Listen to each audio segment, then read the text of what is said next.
Suatu hari, ketika Musa sedang menjaga domba, ia melihat semak-semak yang menyala.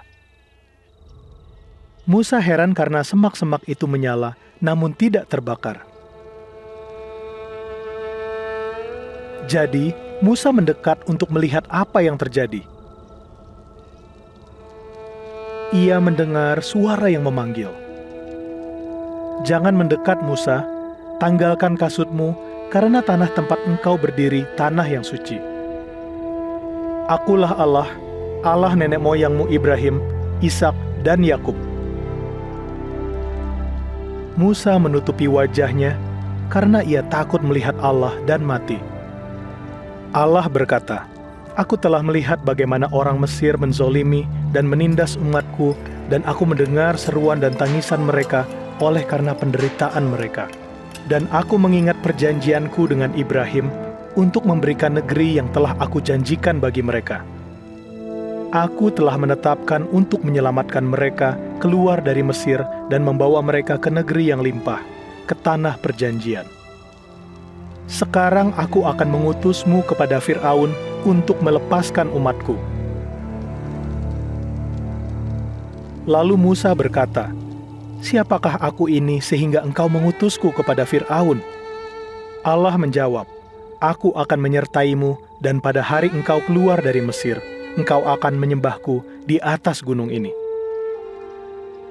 Ia berkata, "Apabila aku pergi kepada mereka, dan mereka bertanya siapa nama Allah nenek moyang mereka, apa yang harus kukatakan?"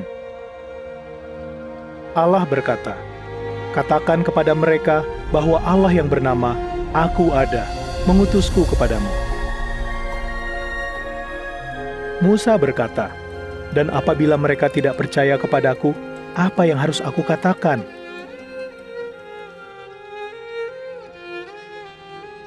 Allah menjawabnya, "Apa yang ada di tanganmu, Musa?" Musa menjawab, "Sebuah tongkat." Ia berkata, "Lemparkanlah tongkat itu." Tiba-tiba, tongkat itu menjadi ular. Allah berkata lagi, "Sekarang, peganglah lagi ular itu." Musa mengambilnya, dan ular itu kembali menjadi sebuah tongkat. Allah berkata, "Lakukanlah hal ini, sehingga mereka percaya kepadamu." Allah memberikan satu mukjizat lagi. Katanya, "Masukkan tanganmu ke dalam bajumu, kemudian keluarkan." Musa memasukkan tangannya dan menariknya keluar. Tampak tangannya seperti kena kusta. Ketika ia memasukkan kembali tangannya dan menariknya keluar, tampak tangannya pulih kembali.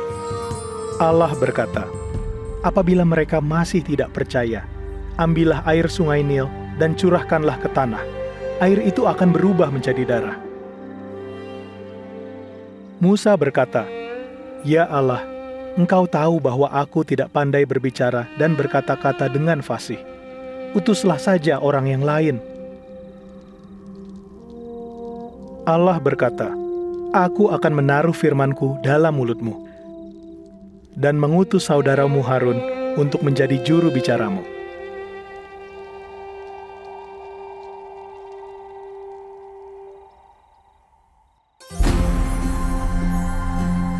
Musa terbiasa tinggal di istana, namun kemudian menjadi seorang gembala. Bagaimana Allah menggunakan perubahan dalam kehidupan Musa ini menjadi sebuah rencana untuk membebaskan umatnya. Tujuan Allah adalah untuk membebaskan umatnya dari perbudakan 400 tahun dan membawa mereka keluar dari tanah Mesir. Menurut Anda, mengapa Allah memilih orang sederhana yang memiliki kelemahan dan kekurangan untuk menyelesaikan misi besar ini? Apa yang dapat Anda pelajari dari kisah Musa tentang kendali dan pemeliharaan Allah bagi hidup Anda, bahkan dalam keadaan yang tersulit sekalipun?